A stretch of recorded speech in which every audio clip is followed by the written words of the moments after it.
him for the success that he would enjoy before he was even 20 years old.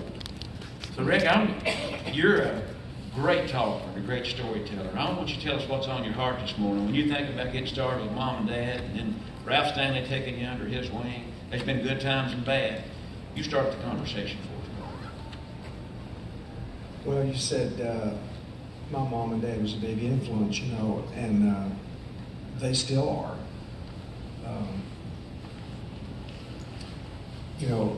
The Bible talks about the prayers of the saints coming up, from the earth through the heavens. And, when we pray, it talks about the bowls of incense. That means prayers, incense. But like the bowls are filled. And when those bowls get full, God overturns those and returns them as answered prayers.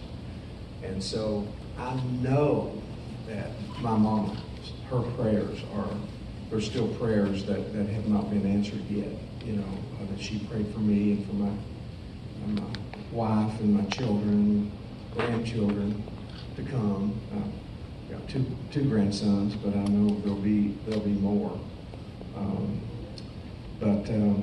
Just so thankful that I had a godly mom and dad. People don't realize what a gift that is.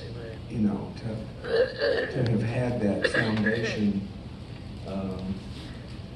laid in your life, because it was a solid foundation. It wasn't like shifting sand. It was solid. And my mom, she was a little strange, to a lot of people. But now I know, what her gift was. I even knew then that she had a gift to see. She was a seer. And that's all in the Old Testament, about a seer's gift. And Samuel was a seer, and he saw things in the future, and he saw things that was coming. And it's like a prophet. It's a prophetic gift. And she had that, and it would turn on me at times. She didn't use it against me necessarily, but maybe she did. I don't know. But one night, or she sat me down on her bed one time. She said, "I seen you last night."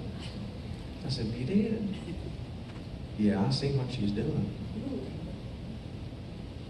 "You did?" She said, "Yeah, you don't need to be doing that anymore." And it's like, I should have just broke and repented right then, Oh, well, what was I doing? "Do you need me to tell you? I saw it." So I knew she had that gift, and I have it. It's a transfer. I think it's just I see things and hear things, and I know it's the Spirit, But just so thankful to have had that to begin a life with. I've heard Mama tell people, a bunch of times, people would come to the house, and interview Mom and Dad after I started,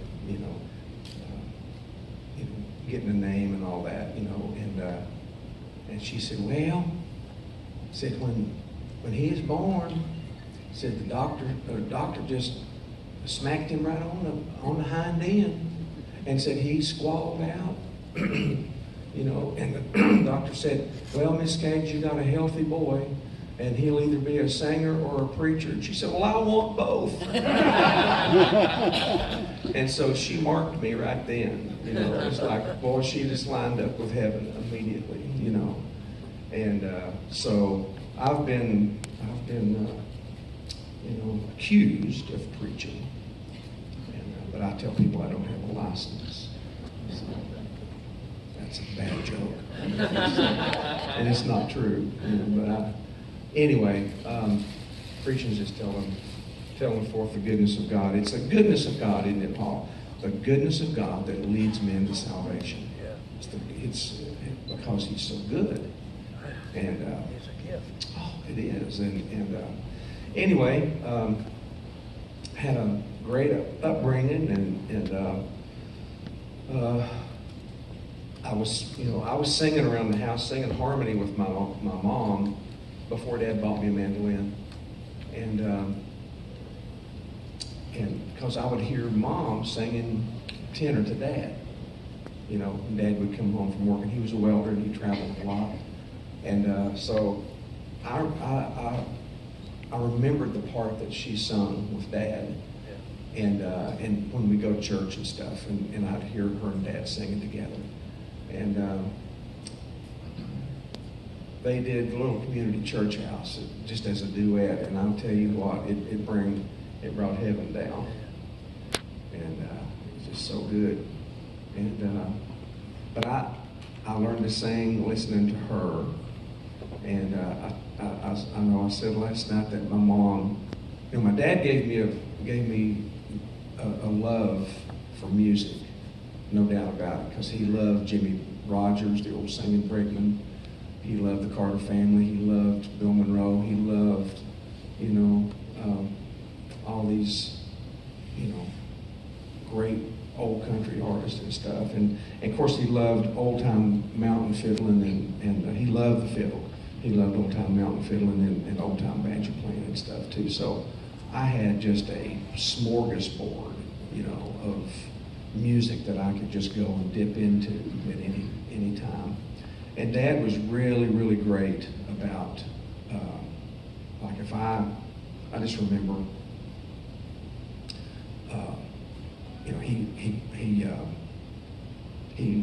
I would catch Dad gone, or when he would leave and go to work, I'd get his guitar out and I would sit in front of a mirror and I'd try to put my fingers where I saw him putting them, because I'd see him from this direction, but it didn't look the same like that. But I'd get in front of a mirror, it kind of flipped it around, and I could and I'm not giving y'all the finger, okay? I'm just trying to make a G here. And so anyway, so Dad, noticed I was playing some guitar, and so he would always try to help me get one. And he worked with a guy that had a guitar, an old Gibson, and so we borrowed that thing, for a while, and he and I would play, guitar together and stuff, and but then I wanted to learn to play the banjo, and so Dad traded a shotgun or something for an old Paramount banjo, and I tried to play Earl Scruggs style, three-finger style, and I could play some stuff, but it just didn't really, it was something to try to learn to play. It was not like something that I just had a desire to want to learn, And so I kept it around. And we always had a fiddle hanging on the wall. I don't know if it was just Mom never put flowers in it or anything like that, but it was just something that we had on the wall, was a fiddle, and a bow. And one Christmas, I was 13, one Christmas, I just got the fiddle down, and I thought, I'd have to learn how to play that. I'd heard some people play, and of course I love the fiddlers of the Stanley Brothers, Art Stamper and Chubby Anthony. Oh my God, sounded like playing with a brick on his bow. Art Wooten and all those great fiddlers that played the feel. Art Stamper and Joe Meadows, was another one. They would play the feel that Carter would sing. They really listened to him, and I'm sure Carter said, "Now, when I'm singing this, I want you to feel what I'm singing. I want you to play what I'm feeling." And I tell my boys that, because I know that's kind of the gospel of bluegrass is to a lot of times the newer artists, they don't really listen to the singer. They're listening to themselves. Would you turn me up in my headphone mix? Because I'm blowing my own mind. Whose mind I'm blowing? Mine. And but I really try to teach the guys and tell them, you know, how important it is to, it's still about the song. It ain't about you. It ain't about me. It's about the music. It's about what's coming out of us. Because what's coming out of us is going into them. People are hearing what's coming out of us. And, you know, they're getting a picture. They're seeing things. See, music causes you to see. It causes you to see things. It causes you to feel things. My daughter, Molly, that lives here in Carolina, she lives over in Sophia, and she's with a ministry, and one of the things that she teaches, they have a thing called the 18-inch journey is the name of the discipleship training program that they do. And 18-inch journey is getting Jesus out of your head into your heart, you know, where he's living, not just, you know, on the back burner up here as, oh, well, I believe in Jesus. I believe, but do you believe on him? And it's trusting him and getting him in your spirit. Or, you know, the Bible doesn't say out of your heart will flow rivers of living water. It says out of your belly. That's where the heart is. That's where the spirit lives, is right here. And so, anyway, she teaches people how to, she'll play a song, something that's inspired her. And so she really teaches her students how to, you know, write down and chronicle what they experience when they're hearing music. And it's so important for us to know, you know, our feelings and our thoughts. And men are the worst about getting in touch with our feelings. You know, it's like we have one feeling. No, there's many feelings that we're supposed to have. And it's supposed to experience the Lord in every sense. I mean, we've got 5 senses, you know, taste, hearing, speaking. I mean, all the things that we have in our senses, we can experience him in all of that. And so she teaches that. So I just, I don't know where I was going with all that, but I just, I try to teach the guys. Oh, I was talking about the Stanley Brother fiddlers and all. So I got the fiddle down and was trying to learn to play it. And Dad was great about when I would get onto a new instrument of some sort, he would want to bring an old elder, you know, or somebody that was bona fide in his eyes, you know. And one day he introduced me to an old fiddler from West Liberty, Kentucky, named Sanford Kelly. And I'd been listening, like I said, to the Stanley fiddlers and Flat Scruggs fiddlers, Benny Martin and Paul Warren, people like that I really, really liked a lot. Kenny Baker and people that was with Munn. And but when I heard Sanford Kelly, I'm telling you,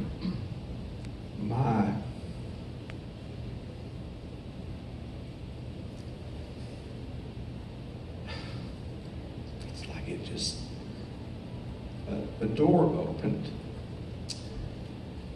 And the Lord allowed me to go back, almost not necessarily time traveling, although Jesus was a time traveler, because he showed up as the angel of the Lord, and all through the Old Testament and stuff, he's always been. But anyway, I was able to, when I heard Sanford play, I said, wait a minute, this is a game changer right here. There's a sound that I need to learn. And, you know, part of it was what Ralph and Carter was doing.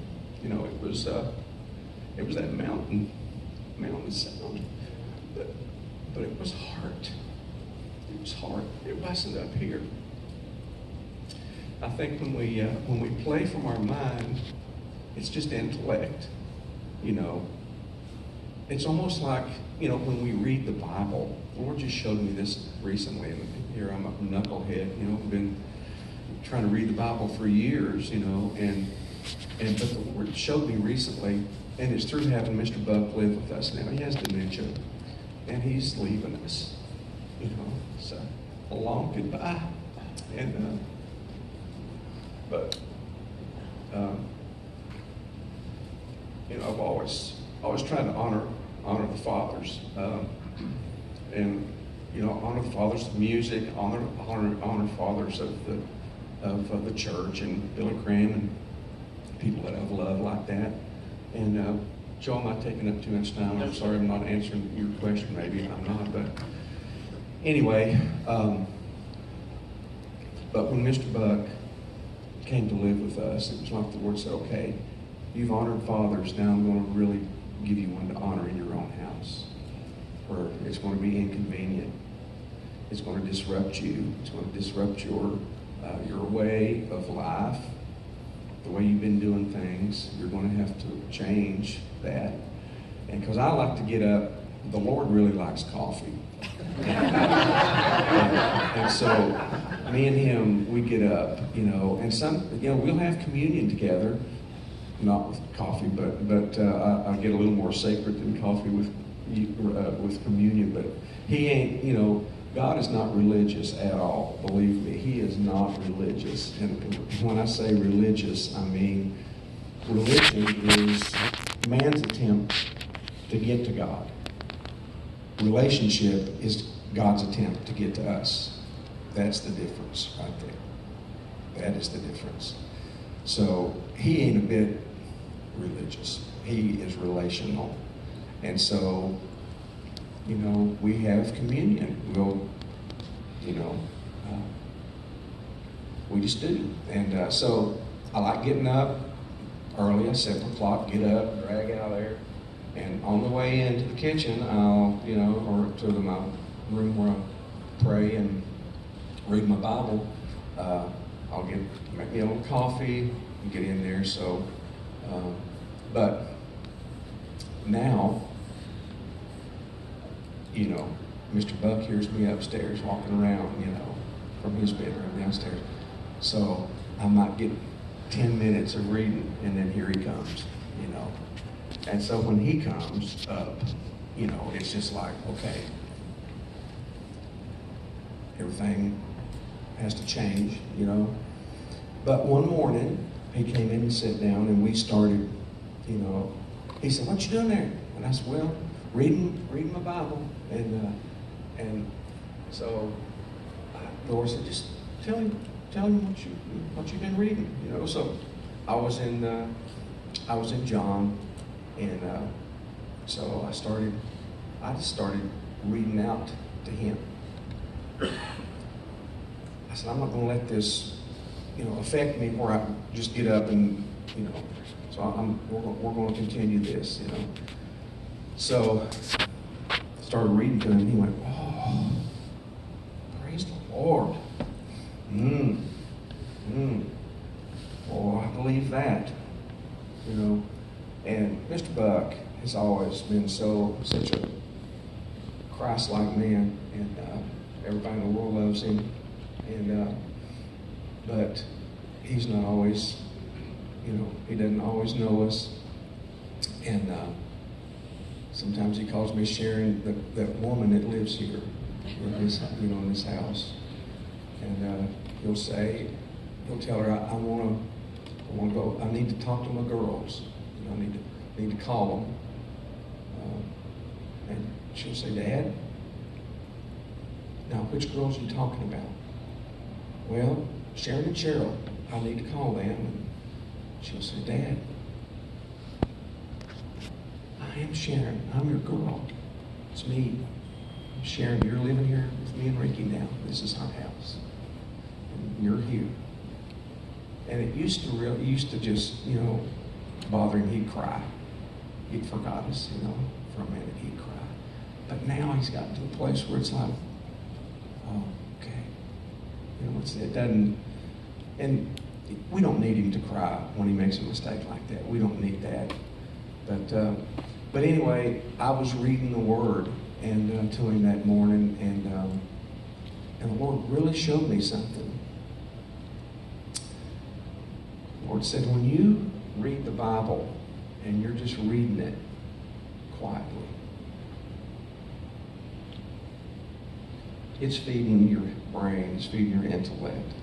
But when you read it out loud, when you speak it, when you read it, when you read the words, the living words, that's where life comes, is when we read His Word out loud, it becomes life. Because when God spoke, He created all of this through His voice. And if He lives in us now, and we know that He does when we receive Him, then our words are alive. Our words have power. And so I saw it happen with Mr. Buck when I started reading, like he came alive, you know. And so, you know, we're just, you know, we're in a place where it's just different. But we're thankful to have him, and thankful to see him, you know, being loved and taken care of, because it's a challenge for us, especially Miss Sharon. She's there 24/7, you know, and doesn't have a free moment or anything, you know. And I always feel bad when I have to leave and go and leave her there, you know, with him. Cheryl helps when she can, but the other three girls work, and so pray for us, because we really need wisdom, and we just need you know, some grace and peace on a lot of things. Ricky's so generous to share his heart. Amen. He's shared his music with the world for the last 50 years, but he's really a good hand to share his heart. And so we certainly love Ricky and the Whites. We will keep the whole family in our prayers as this journey continues. I want to segue just for a second here. We don't have another quarter hour left. I want to show the video from the Bluegrass Hall of Fame. It's got a couple of wonderful Ricky Skaggs historic clips and a little bit of music that will inspire us all before we wrap up this morning. Yeah.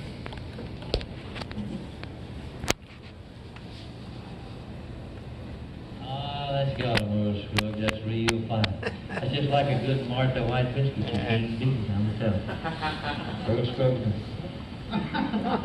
What do you want, son? You want a pig?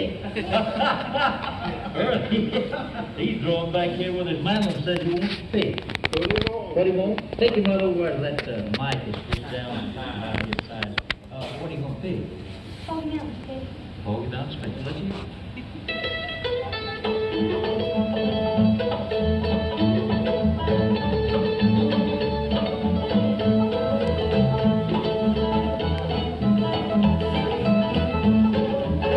Paul Warren was supposed to play right there.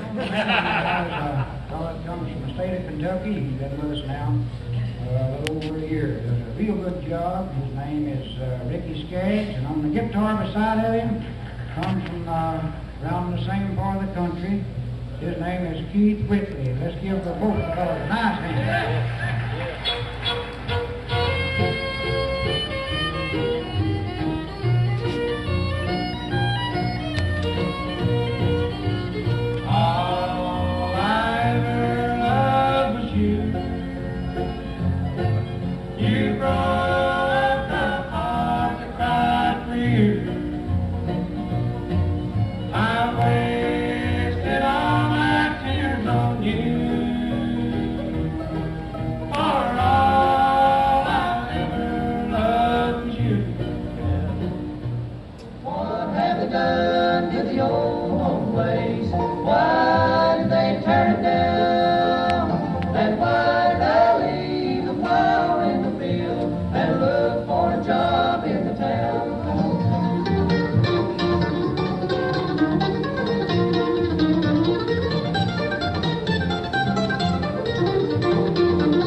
these two men come some of our favorite music, period, for 3 generations now. Another intersect right there, we talked about Ricky's early career, working with Doyle Lawson with the Country Gentlemen, and working with J.D. Crowe, of course, as we saw a classic New South clip there. We heard Ralph introduce Ricky and Keith, and we heard a little fiddle kick off with Curly Ray Klein. You all both worked with Curly Ray, too, didn't you? Can't get away from each other. Ricky, before we wrap up, tell us your favorite Ralph Stanley story. Favorite Ralph story. Oh, God. Well, there's a lot of them. And a lot of them I can't tell, but yeah. Wow. Well, just to tell you, Ralph Carter had come through Blaine, Kentucky, and they played the high school. And I think George might have been playing bass with them then, and shuffler, and I'm not sure who was playing fiddle. I can't remember that.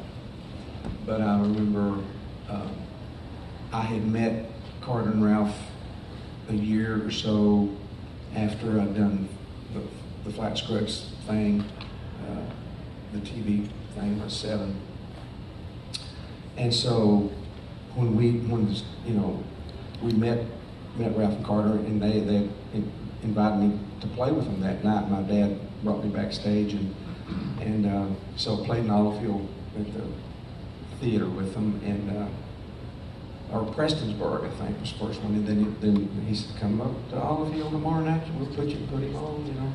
So we did that, and anyway, they came through Blaine, and it was the high school was early '60s, maybe '63 or '4 maybe, and so I just stayed backstage in the boys' locker room. That's where I stayed, you know, and because Carter said, we'll call you out here after a while, you know, just stay back here. Well,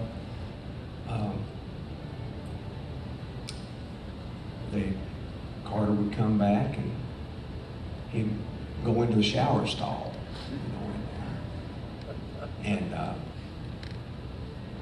Didn't hear no water running, did you? didn't hear no water. And so I, you know, he'd say, "All right, so we're going to call you out here in a little bit." I said, "Okay."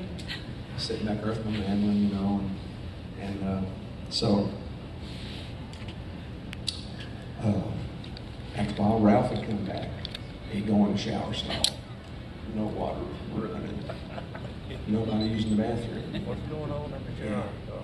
So after about, you know, 3 or 4 times, different ones coming back there, as soon as they'd leave and open the door, I knew I had some time and I wouldn't get caught. So I went in there in the shower stall and I looked around. I didn't see anything. Well, I just happened to look up, and there's about 4 or 5, you know, half pints of whiskey up there. And they were coming in and taking a nib. And so that hurt me. That hurt me in my heart. And because I knew I'd hear them out there singing the gospel songs. And I just knew that didn't jive right. It didn't ring true, you know. Pure water was trying, you know, salt water was trying to come out of that spring, you know, and it wasn't pure. And not, you know, and now here again, this is from a 10, 12-year-old mind, okay? And so anyway, I went out and did my song and everything like that. And so we left and was driving home that night, and I said something to Mom and Dad about it, you know. And I said, Mom, I just don't, you know, I didn't think that was right. And my mama godly woman, Spirit-filled, Holy Ghost, foot-washing Baptist, you know. She said, now, honey, she said, don't you judge them. Don't you judge them. You don't know what kind of shoes they're having to walk in. And I thought, and that brought such peace to my heart. I never judge them again for that, you know. And I don't tell you that story to have you judge them for what they did, because they're both gone now, and they've reconciled all of that at the cross, you know, before they died. And it's not how we start that's important to God. It's how we finish the race. You know, a thief on the cross, he didn't start well,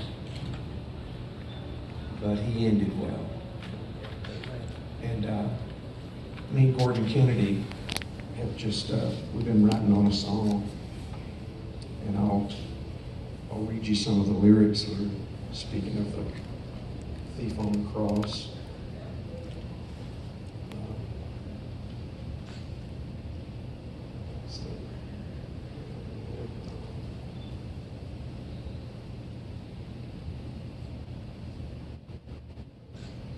Three silhouettes in the sky, one thief on each side of the Lamb who paid the price. One mocked him to his face, the other he found grace and a place in paradise. So very different from him, both as guilty as sin, had found the punishing tree.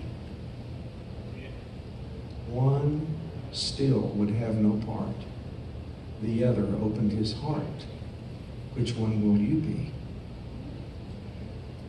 And the chorus is, we are one or the other. Think about that. That's us. I mean, we're one or the other of them. We all have a choice.